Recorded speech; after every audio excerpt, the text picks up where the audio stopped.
Hello दोस्तों, राज online study में एक बार फिर आपका स्वागत है। दोस्तों, आज मैं आपके लिए लेके आया हूँ साइंस के इम्पोर्टेंट क्वेश्चन। इससे पहला जो भाग था साइंस का, जिसके अंदर 100 क्वेश्चन मैंने बनाए थे, तो जिसने नहीं देखे तो वीडियो में जो नीचे लिंक दिया है उसमें जाके आप देख सकते हो। तो ये मैं साइंस का दूसरा भाग लेके आया हूँ। चलिए वीडियो को शुरू करते हैं। श्वसन मूल मिलती है, तो श्वसन जो किससे मिलती है, वो मिलती है जूसिया में। तो जूसिया के अंदर श्वसन मूल मिलती है। कौन सा एक जड़ नहीं है, तो जड़ नहीं है आलू। ये काफ़ी बार पूछा गया क्वेश्चन है। ठीक है, आगे देखते हैं। सब स्तंभ मूल पाई जाती है, तो किसमें पाई जाती है? गन्ने के अंदर। जड़ें विकसित होती हैं, किससे जड़ें विकसित होती हैं? मूला अंकुर से। आगे है, गाजर है एक, गाजर क्या है? तो ये है जड़। बरगद के पेड़ के तने से लटकने वाली मोटी जड़ें कहलाती हैं, तो क्या कहलाती हैं? वो कहलाती हैं स्तंभ मूल। आगे है, पेड़ में निम्नलिखित में कौन सा, तो पेड़ में निम्नलिखित में से कौन सा हमेशा रहता है? तो पेड़ के अंदर जो रहता है वह है जड़। खाने आलू का खाने योग्य भाग होता है, कौन सा खाने योग्य भाग होता है आलू का? तो वो होता है सी, यानी तना। आगे है, नागफनी में प्रकाश संश्लेषण कार्य होता है, तो ये होता है प्राण स्तंभन द्वारा। कौन सा एक तना है? तो तना है आलू। आलू भूमिगत रूपांतरित तना होता है, जिसे कहा जाता है कंद। हल्दी के पौधे का खाने योग्य हिस्सा कौन सा है? तो ये है प्रकंद। अदरक क्या है? तो अदरक एक राइजोम है। प्याज किसका परावर्तित रूप है? तो प्याज परावर्तित रूप है तना का। वे पौधे जिनमें कभी पुष्प नहीं बनते हैं क्या कहलाते हैं? तो उन्हें बोलते हैं क्रिप्टोगेम्स। संसार का सबसे बड़ा पुष्प किसके द्वारा उत्पन्न होता है? तो ये उत्पन्न होता है रेफलिसिया द्वारा। आगे देखते हैं, संसार का सबसे छोटा पुष्प कौन सा है? काफ़ी इंपॉर्टेंट क्वेश्चन है और काफ़ी बार पूछा भी गया है। तो सबसे छोटा जो पुष्प है वो है वुल्फिया, जो संसार का सबसे छोटा पुष्प है। जीवन चक्र की दृष्टि से पौधे का सबसे महत्वपूर्ण भाग अंग कौन सा होता है? तो वो होता है पुष्प, यानी फूल, यानी सी ऑप्शन राइट आंसर। कौन सा एक जीवित जीवांशम कहलाता है? तो वो कहलाता है जिनकंगो। दमा एवं खांसी के रोगों में काम आने वाली औषधि इफेड्रिन किससे प्राप्त होती है? तो वो औषधि प्राप्त होती है इफेड्रा से। इफेडिन से इफ्रेडा, याद रखना, इफ्रेडा से। संसार का सबसे बड़ा पुष्प कौन सा है? तो वो है रिफ्लेसिया। सामान्यतः अंकुर के लिए किसकी आवश्यकता नहीं होती है? तो प्रकाश की आवश्यकता नहीं होती है अंकुरित करने के लिए। किस पौधे में बीज होता है लेकिन फल नहीं होता है? तो वो है साइकस। आगे है, किस पौधे का फल भूमि के नीचे पाया जाता है? तो भूमि के नीचे पाई जाती है मूंगफली। आगे है, नारियल का खाने योग्य भाग कौन सा होता है? तो ये होता है भ्रूण पोष जो खाने योग्य होता है। सुगंधित पुष्पों में परागण किसके द्वारा होता है? तो परागण होता है कीट के द्वारा जो सुगंधित पुष्पों में होता है। ठीक है, आगे है अनिषेक जन्म प्राय किस में दिखाई देता है? तो ये दिखाई देता है अंगूर में। तना काट आमतौर पर किसके प्रबंधन के लिए प्रयोग किया जाता है? तो ये किया जाता है गन्ना के लिए। आगे है निम्न में से किसे एक खेती का प्रतिरोपण तरीके की जाती है? तो खेती की जो प्रतिरोपण तरीका की जाती है वो की जाती है प्याज से। ठीक है, प्रतिरोपण मतलब उसकी जो पौध है वो पैदा करके फिर उसे रोपित किया जाता है। आगे है एक सत्य फल परिवर्धित होता है। तो सत्य फल जो परावर्तित होता है वो होता है अंडाशय से। कौन सा एक कूट फल होते हैं? तो कूट फल होते हैं सेब। आगे है सर्वाधिक महत्वपूर्ण भोजन किससे उत्पन्न होते हैं? तो ये होते हैं फलों से। चावल का दाना क्या है? तो चावल का जो दाना है वो एक बीजीय फल है। नाशपाती का कौन सा भाग खाया जाता है? तो ये खाया जाता है गुद्देदार पुष्पासन। बीज किससे विकसित होता है? तो बीज विकसित होता है बीज अंडों से।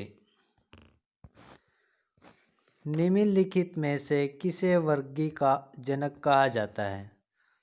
तो क्वेश्चन पहले भी आया है पिछली वीडियो में, तो इसे बोलते हैं लेनियस। वर्गीकरण की आधारीय इकाई कौन सी है? तो वो है स्पीजीज। स्पीसीज। आलू किस कुल से संबंधित इकाई है? तो यह है सोलेनेसी से। कपास किस कुल से संबंधित इकाई है? तो कपास जो संबंधित है वो है मालवेसी से। बैंगन किस कुल का पौधा है? तो यह है सोलनेसी। सोलेनेसी। आम का वानस्पतिक नाम क्या है? इंपॉर्टेंट क्वेश्चन है दोस्तों। तो आम का वानस्पतिक नाम है मेजीफेरा इंडिका। दलहन पौधे संबंधित हैं तो किससे संबंधित हैं? तो ये संबंधित है लेग्यूमिनोसी से। लेग्यूमिनोसी। चाय के पौधे का वानस्पतिक नाम क्या है? तो चाय के पौधे का वानस्पतिक नाम है थियासाइनेसिस। याद रखना, थियासाइनेसिस। मटर पौधा क्या है? तो मटर है शाक। लौंग होता है एक। लौंग क्या होता है? वो होता है शुष्क पुष्प कलिका। आगे है फूल गोभी के पौधे का कौन सा भाग खाया जाता है? तो ये खाया जाता है पुष्पक्रम। पौधे के किस भाग से काफी प्राप्त होती है? तो यह प्राप्त होती है जड़ों से। कौन सा एक मानव निर्वर्धित धान्य है? तो यह है ट्रिटिकेल। आगे है विटामिन सी का सबसे अच्छा स्रोत कौन सा है? तो विटामिन सी जो मिलता है सबसे ज़्यादा आंवले से मिलता है। तंबाकू की पत्तियों में होता है क्या होता है? निकोटीन। तो क्वेश्चन यहाँ से भी पूछता है जो सिगरेट का धुआं होता है तो उसमें क्या होता है सिगरेट के अंदर? निकोटीन। भारत की प्रमुख धान्य फसल कौन सी है? तो धान्य फसल है चावल। आगे है दालें किसका एक अच्छा स्रोत है? दालें स्रोत है प्रोटीन का। क्योंकि प्रोटीन दालों में सबसे ज़्यादा होता है। किस वनस्पति खाद्य में अधिकतम प्रोटीन होता है? तो अधिकतम प्रोटीन होता है सोयाबीन के अंदर। कौन सी फसल मृदा को नाइट्रोजन से भरपूर कर देती है? तो कौन सी फसल है वो है मटर। दालचीनी पेड़ के किस भाग से प्राप्त की जाती है? तो दालचीनी जो प्राप्त की जाती है तो वह प्राप्त की जाती है जड़ से। तारपीन का तेल किस से प्राप्त होता है? तो तारपीन का तेल होता है चीड़ से प्राप्त, चीड़ के पेड़ से तारपीन का तेल प्राप्त होता है। लिटमस प्राप्त होता है, तो लिटमस प्राप्त होता है लाइकेन से। पौधे में जल का परिवहन किसके द्वारा होता है? तो जल का जो परिवहन होता है पौधे के अंदर जाइलम के द्वारा होता है। काफ़ी इंपॉर्टेंट क्वेश्चन और बार बार रिपीट हो रहा है, जाइलम के द्वारा। भूमि में पौधे की जड़ों के लिए उपलब्ध जल होता है, तो कौन सा जल उपलब्ध होता है? केशिका जल। पौधे की वृद्धि के लिए कितने आवश्यक तत्वों की जरूरत होती है? तो उसे जरूरत होती है 16 आवश्यक तत्वों की पौधे को वृद्धि करने के लिए। आगे है, पत्तियों की हरी महीनता किसकी कमी से होता है? तो ये होता है Mg की कमी से। वाष्प उत्सर्जन होता है तो किससे होता है? सभी वायवीय भागों से। वाष्प उत्सर्जन मापी यंत्र कौन सा है? तो ये है पोलोमीटर, जिससे वाष्प उत्सर्जन मापा जाता है। Potometer sorry. पौधे में वाष्पोत्सर्जन की क्रिया किस में होती है? तो ये होती है पूरे पौधे के अंदर। प्रकाश संश्लेषण की क्रिया में निम्नलिखित में से कौन आवश्यक है? तो उसके लिए जो आवश्यक है वो सारी चीज़ें आवश्यक है। सूर्य का प्रकाश भी चाहिए, क्लोरोफिल भी और कार्बन डाइऑक्साइड भी, यानी डी ऑप्शन राइट आंसर है। प्रकाश संश्लेषण की क्रिया में निम्नलिखित में से क्या बाहर निकलता है? तो उसके बाहर निकलती है ऑक्सीजन। पौधे कार्बन डाइऑक्साइड लेते हैं और ऑक्सीजन छोड़ते हैं। प्रकाश संश्लेषण की क्रिया कब होती है? तो ये होती है केवल दिन में, यानी सूर्य के प्रकाश में। श्वसन मापन यंत्र क्या कहलाता है? तो उसे बोला जाता है रेस्पिरोमीटर। आगे है, प्रकाश संश्लेषण में हरे पौधे द्वारा कौन सी गैस छोड़े जाती है? तो अभी मैंने बताया था प्रकाश संश्लेषण में हरे पौधे द्वारा कौन सी गैस छोड़ी जाती है? ऑक्सीजन छोड़ी जाती है। अगर बात करें कौन सी गैस ली जाती है तो कार्बन डाइऑक्साइड। फल पकाने वाला हार्मोन कौन सा है? तो फल जो पकता है वो एथिलीन से पकता है। ठीक है, तो फल पकाने वाला जो हार्मोन है वो है एथिलीन। ठीक है, यानी ए ऑप्शन राइट आंसर है। पौधे की लंबाई में वृद्धि के लिए आवश्यक नहीं है, तो क्या चीज़ आवश्यक नहीं है पौधे की वृद्धि के लिए? सोडियम की जरूरत नहीं है, बाकी उसको वृद्धि के लिए आवश्यक है। प्रकाश संश्लेषण क्रिया में मुक्त होने वाली ऑक्सीजन कहाँ से आती है? तो ये ऑक्सीजन आती है जल से। आगे है, वह यंत्र जिसके द्वारा तने की वृद्धि सही रूप में नापी जाती है।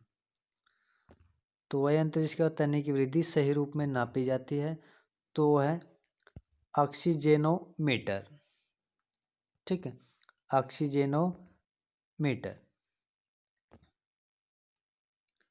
आगे है, पेड़ों की पत्तियों में पाए जाने वाला हरा पदार्थ क्या कहलाता है?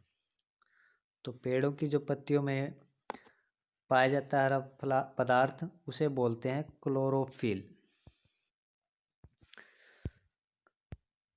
पादप रोगों का सबसे उत्तरदायी कारक कौन होता है? तो ये होता है फफूंदी, जो पादप रोगों का सबसे ज़्यादा उत्तरदायी कारक होता है, पादप मतलब पौधों का। पेड़ व पौधे का खाना तैयार करने की प्रक्रिया क्या कहलाती है? तो उसे हम बोलते हैं फोटोसिंथेसिस। फोटोसिंथेसिस। कौन सा पादप हार्मोन बौने पौधे को लंबा कर देता है तथा फूल बनने में भी मदद करता है? तो कौन सा हार्मोन है वो? तो वो है जिबरेलिन, जो पौधे की वृद्धि में सहायता करता है, जिबरेलिन।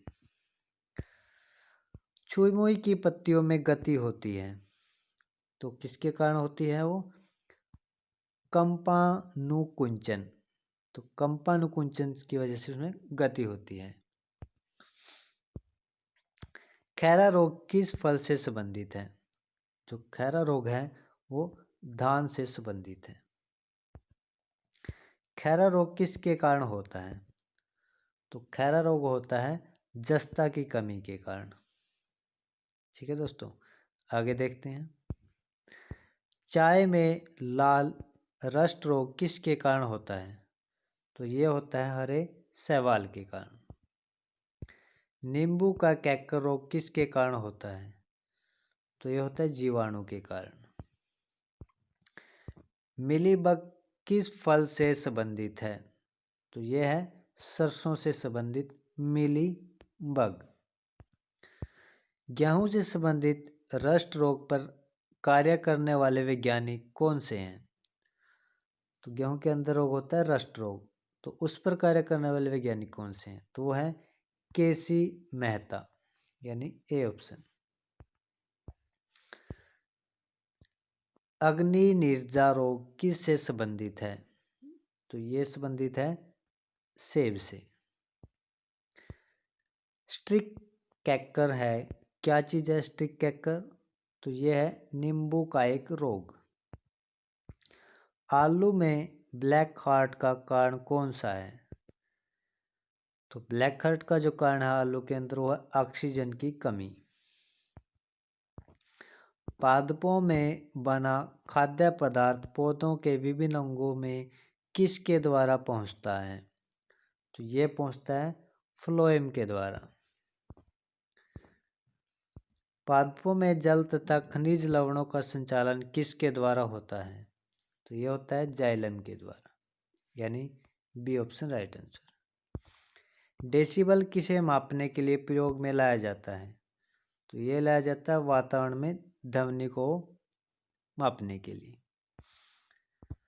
वंशागति के अध्ययन से संबंधित जीव विज्ञान की शाखा क्या है? तो जीव विज्ञान की जो शाखा उसे बोलते हैं आनुवंशिकी। कौन सी आनुवंशिकी का पिता कहा जाता है? तो किसको कहा जाता है आनुवंशिकी का पिता? तो ये कहा जाता है मेडलर को, यानी A option right answer. Gene शब्द का प्रतिपादन किसने किया है? तो जीन शब्द का प्रतिपादन किया है जोहानसन ने। जीन्स बने होते हैं, किससे बने होते हैं जीन्स? तो जो जीन्स बने होते हैं वो बने होते हैं डीएनए के। प्रयोगशाला में सर्वप्रथम डीएनए का विश्लेषण किसने किया था? तो सबसे पहले जो डीएनए का विश्लेषण किया था वो किया था खुराना ने। किसके द्वारा आनुवंशिकता के विज्ञान को आनुवंशिकी कहा गया? तो ये कहा गया था वाटसन के द्वारा। आनुवंशिकी उत्परिवर्तन होता है, तो क्या होता है? ये होता है क्रोमोसोम। आगे है, सेल नाम किस जीव वैज्ञानिक ने सर्वप्रथम दिया था? तो सेल जो नाम दिया था वो नाम देने वाले थे रॉबर्ट हुक, यानी बी ऑप्शन राइट आंसर। कोशिका में प्रोटीन संश्लेषण कहाँ होता है? तो ये प्रकार जो संश्लेषण होता है राइबोसोम में। 80% से अधिक सेल में पाए जाने वाला पदार्थ क्या है? तो उसे बोलते हैं जल। तो जल के अंदर सबसे अधिक जो है 80% से अधिक सेल पाया जाने वाला पदार्थ है। ठीक है, तो दोस्तों ये कुछ क्वेश्चन थे जो मैं आपके लिए लेके आया था। तो इसकी जो PDF है वो आपको नीचे लिंक में मिल जाएगी, तो वहाँ से आप इसको डाउनलोड भी कर सकते हो। तो उसके अंदर आंसर भी हैं। अगर आपको वीडियो अच्छी लगी हो तो लाइक शेयर और सब्सक्राइब ज़रूर कीजिएगा। मिलते हैं नेक्स्ट वीडियो में।